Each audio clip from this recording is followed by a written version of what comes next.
नमस्कार। अक्सर एक सवाल दिमाग में आता है कि ये जो ग्रेच्युइटी मिलती है, इस पर टैक्स कैसे लगता है।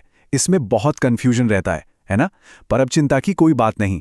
आज हम सेक्शन 1010 को इतने आसान तरीके से समझेंगे कि एग्जाम में कोई भी सवाल आए, आपको वो मुश्किल बिल्कुल नहीं लगेगा। तो चलिए इस कंफ्यूजन को हमेशा के लिए खत्म करते हैं। देखिए, इस टॉपिक को पूरी तरह से समझने के लिए हम इसे स्टेप बाय स्टेप कवर करेंगे। सबसे पहले तो यही जानेंगे कि भाई ग्रेच्युइटी होती क्या है। फिर हम उस सबसे बड़े सवाल का जवाब ढूंढेंगे कि इस पर टैक्स लगता कब है। इसके बाद हम गवर्नमेंट और नॉन गवर्नमेंट एम्प्लॉयज के लिए अलग अलग रूल्स को समझेंगे। फिर एक प्रैक्टिकल प्रॉब्लम सॉल्व करके अपनी अंडरस्टैंडिंग को पक्का करेंगे। और हाँ, आखिर में वो सुपर इंपॉर्टेंट पॉइंट्स देखेंगे जो सीधे सीधे एग्जाम में पूछ लिए जाते हैं। तो चलिए सबसे पहले अपनी फाउंडेशन को स्ट्रांग करते हैं। आखिर ये शब्द ग्रेजुइटी, इसका मतलब क्या है? जब तक हम इसका मतलब नहीं समझेंगे, इसके टैक्स के नियमों को समझना तो नामुमकिन है। तो ग्रेजुइटी को आप एक तरह का थैंक यू पेमेंट समझिए। ये वो पैसा है जो एक एम्प्लॉयर यानी मालिक अपने एम्प्लॉय यानी कर्मचारी को उनकी सालों की सर्विस के लिए देता है। पहले ये पूरी तरह से मालिक की मर्जी पर होता था और ज़्यादातर रिटायरमेंट पर ही दिया जाता था, लेकिन अब ऐसा नहीं है। जैसा आप साइड नोट में देख सकते हैं, पेमेंट ऑफ ग्रेच्युइटी एक्ट 1972 ने इसे एक स्टैट्यूटरी रिक्वायरमेंट मतलब एक कानूनी अधिकार बना दिया है, यानी अब ये एक ज़रूरी भुगतान है। अच्छा, ग्रेच्युइटी का मतलब तो समझ आ गया, लेकिन असली सवाल तो अब आता है, क्या इस पर टैक्स देना पड़ेगा? और अगर हाँ, तो कब और कितना? सच कहूं तो यही वो चाबी है जो इस पूरे टॉपिक के ताले को खोलेगी। देखिए, ये जो फ्लो चार्ट आप देख रहे हैं ना, ये इस पूरे चैप्टर का दिल है। ग्रेच्युइटी पर टैक्स लगेगा या नहीं, इसका सारा खेल सिर्फ एक बात पर टिका है, आपको ये पैसा मिला कब। अगर नौकरी के दौरान मतलब ड्यूरिंग सर्विस ही ग्रेच्युइटी मिल गई तो बिना कुछ सोचे समझे वो पूरी तरह से टैक्सेबल होगी। लेकिन अगर ये पैसा at time of retirement slash death यानी रिटायरमेंट या दुर्भाग्य से मृत्यु के समय मिला तो सरकार कुछ राहत देती है और इसका एक हिस्सा टैक्स फ्री हो जाता है। और हाँ, इस एग्जाम टिप को तो बिल्कुल गांठ बांध लीजिए। कोई भी सवाल सॉल्व करने से पहले सबसे पहला कदम यही चेक करना है कि ग्रेच्युइटी मिली कब। चलिए अब रूल्स को समझना शुरू करते हैं और सबसे आसान वाले केस से शुरुआत करते हैं, जो है सरकारी कर्मचारियों का। यकीन मानिए, इससे ज्यादा सीधा कुछ हो ही नहीं सकता। यहाँ नियम बिल्कुल क्रिस्टल क्लियर है। अगर कोई सरकारी कर्मचारी है तो रिटायरमेंट या मृत्यु के समय मिली पूरी की पूरी ग्रेच्युइटी सेक्शन 1010I के तहत 100% टैक्स फ्री होगी। इसमें सेंट्रल और स्टेट गवर्नमेंट के कर्मचारी, members of civil and defence services और लोकल अथॉरिटी के कर्मचारी ये सब आते हैं। इसीलिए स्लाइड पर लिखा है ईजीएस्ट केस, क्योंकि यहाँ टैक्सेबल अमाउंट हमेशा 0 होगा। सरकारी कर्मचारियों का मामला तो बहुत आसान था। अब आते हैं उस कैटेगरी पर जहां थोड़ी कैलकुलेशन करनी पड़ेगी, यानी प्राइवेट सेक्टर और बाकी सभी कर्मचारी। यहां से चीजें थोड़ी इंटरेस्टिंग होने वाली हैं। इस केस में सबसे पहला सवाल जो हमें खुद से पूछना है वो ये है, क्या कर्मचारी पर पेमेंट ऑफ ग्रेटिट्यूड एक्ट 1972 लागू होता है? इसी एक सवाल के जवाब से नियम 2 हिस्सों में बंट जाता है। पहला, वो कर्मचारी जो इस एक्ट में कवर्ड हैं, और दूसरा जो नॉट कवर्ड हैं। और ध्यान रहे, दोनों के लिए टैक्स में छूट निकालने का तरीका बिल्कुल अलग है। इसलिए हमें सवाल में बहुत ध्यान से देखना होगा कि हम किस रास्ते पर जा रहे हैं। तो सबसे पहले उन कर्मचारियों की बात करते हैं जो एक्ट में कवर्ड हैं। नियम ये कहता है कि हम 3 अमाउंट निकालेंगे और उनमें से जो भी सबसे कम होगा उतनी टैक्स में छूट मिल जाएगी। पहला है एक्चुअल ग्रेच्युइटी रिसीव्ड, यानी असल में कितनी ग्रेच्युइटी मिली। दूसरा, स्टैट्यूटरी लिमिट जो सरकार ने तय की है, यानी 20 लाख रुपए। और तीसरा है 15 दिन की सैलरी का कैलकुलेशन, जिसका फॉर्मूला है 15/26 multiplied by last drawn salary into years of service. यहाँ 2 बातें खास हैं। एक, अगर आपने 6 महीने से ज्यादा काम किया है तो उसे पूरा 1 साल गिना जाएगा, जैसे 26 साल 8 महीने बन जाएंगे 27 साल।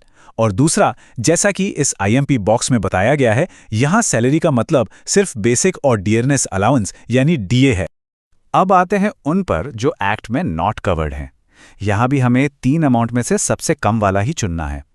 पहले 2 तो बिल्कुल सेम है, एक्चुअल ग्रेच्युइटी रिसीव्ड और 20 लाख की लिमिट। असली बदलाव है तीसरे पॉइंट में। यहाँ फॉर्मूला है 1/2 into average salary into completed years of service. और यहाँ का सबसे बड़ा ट्विस्ट ये है कि हम महीनों को इग्नोर कर देते हैं, नज़रअंदाज कर देते हैं। यानी 26 साल 8 महीने हो या 26 साल 11 महीने, दोनों को सिर्फ 26 साल ही माना जाएगा। और अब वो पॉइंट जहां सबसे ज्यादा गलतियां होती हैं, सैलरी का मतलब। ये स्लाइड सबसे बड़े अंतर को दिखाती है, इसलिए इस पर पूरा ध्यान दीजिए। जो कवर्ड हैं उनके लिए सैलरी का मतलब है रिटायरमेंट से ठीक पहले मिली आखिरी सैलरी, यानी बेसिक प्लस पूरा डीए। लेकिन जो नॉट कवर्ड है उनके लिए हमें रिटायरमेंट से पहले के 10 महीनों की एवरेज सैलरी निकालनी पड़ती है, जिसमें बेसिक, सिर्फ रिटायरमेंट वाला डीए और टर्नओवर पर फिक्स कमीशन जुड़ता है। जैसा कि नोट में लिखा है, VIMP फॉर एग्जाम में सबसे ज्यादा कंफ्यूजन यही होता है, इसलिए इस टेबल को अच्छी तरह से याद कर लीजिए। थियरी बहुत हो गई, अब देखते हैं कि हम इन नियमों को असल में इस्तेमाल कर सकते हैं या नहीं। अब समय है एक प्रैक्टिकल प्रॉब्लम सॉल्व करने का। चलो क्वेश्चन सॉल्व करें।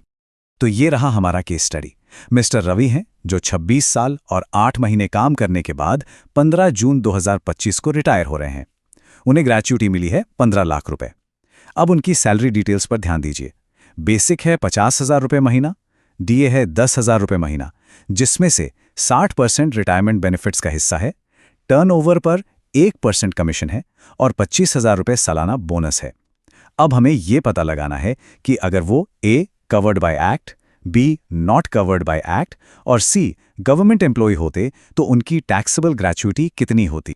चलिए केस ए से शुरू करते हैं। मान लीजिए मिस्टर रवि एक्ट में कवर्ड है। हमें 3 अमाउंट निकालने हैं। पहला, मिली हुई ग्रेच्युटी यानी 15 लाख रुपए। दूसरा, कानूनी सीमा यानी 20 लाख रुपए। तीसरा, फॉर्मूला से। याद है ना, कवर्ड के केस में हम आखिरी सैलरी लेते हैं, तो बेसिक 50,000 और पूरा डीए 10,000 मिलाकर सैलरी हुई 60,000 रुपए। और 26 साल 8 महीने को हम 27 साल गिनेंगे, तो कैलकुलेशन होगी 15/26 इंटू 60,000 इंटू 27, जो हुआ 9,34,615 रुपया। अब इन तीनों 15 लाख, 20 लाख और 9,34,615 में से सबसे कम क्या है? 9,34,615। यही हमारी छूट है। तो टैक्सेबल अमाउंट हुआ 15 लाख माइनस 9,34,615, यानी 5,65,385 रुपये। अब केस बी देखते हैं, जब मिस्टर रवि एक्ट में नॉट कवर्ड हैं। पहले 2 अमाउंट तो वही रहेंगे, 15 लाख और 20 लाख।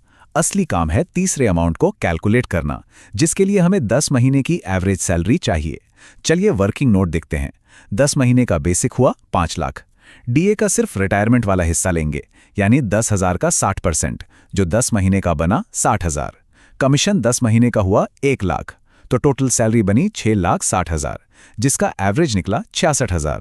अब इस एवरेज सैलरी को फॉर्मूले में डालते हैं। 1/2 इंटू 66,000 इंटू 26 साल, याद है ना, महीने छोड़ देने हैं। ये आया 8,58,000। तीनों में सबसे कम यही है, तो छूट भी यही होगी। टैक्सेबल ग्रेच्युटी हुई 15 लाख माइनस 8,58,000, यानी 6,42,000। और आखिरी में हमारा सबसे आसान केस सी। अगर मिस्टर रवि सरकारी कर्मचारी होते, जैसा हमने शुरू में ही पढ़ा था, सरकारी कर्मचारियों के लिए पूरी ग्रेच्युटी टैक्स फ्री होती है, तो 15 लाख रुपए मिले और पूरे 15 लाख रुपए की छूट मिल गई, मतलब टैक्सेबल ग्रेच्युटी 0। देखा कितना आसान था। ठीक है, तो हमने पूरा टॉपिक समझ लिया और एक सवाल भी हल कर लिया।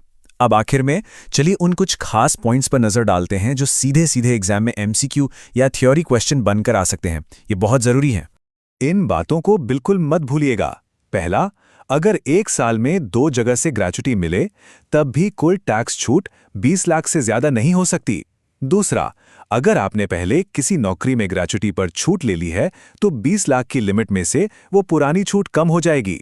तीसरा, ये टैक्स छूट आपको नई और पुरानी दोनों टैक्स रेजिम में मिलती है। और आखिर में सबसे जरूरी बात, जिसे मैं फिर से दोहरा रहा हूं, कवर्ड और नॉट कवर्ड के केस में सैलरी की डेफिनेशन और ईयर्स ऑफ सर्विस गिनने का तरीका, यही सबसे बड़ा अंतर है। इसे याद रखना मस्ट है। उम्मीद है ग्रेच्युटी टैक्सेशन का ये पूरा टॉपिक अब आपको बिल्कुल क्लियर हो गया होगा। इस तरह के और भी टॉपिक्स को आसानी से समझने के लिए हमारे साथ जुड़े रहें। Thanks for watching and stay tuned for more educational videos and learn with fun by Sunil sir.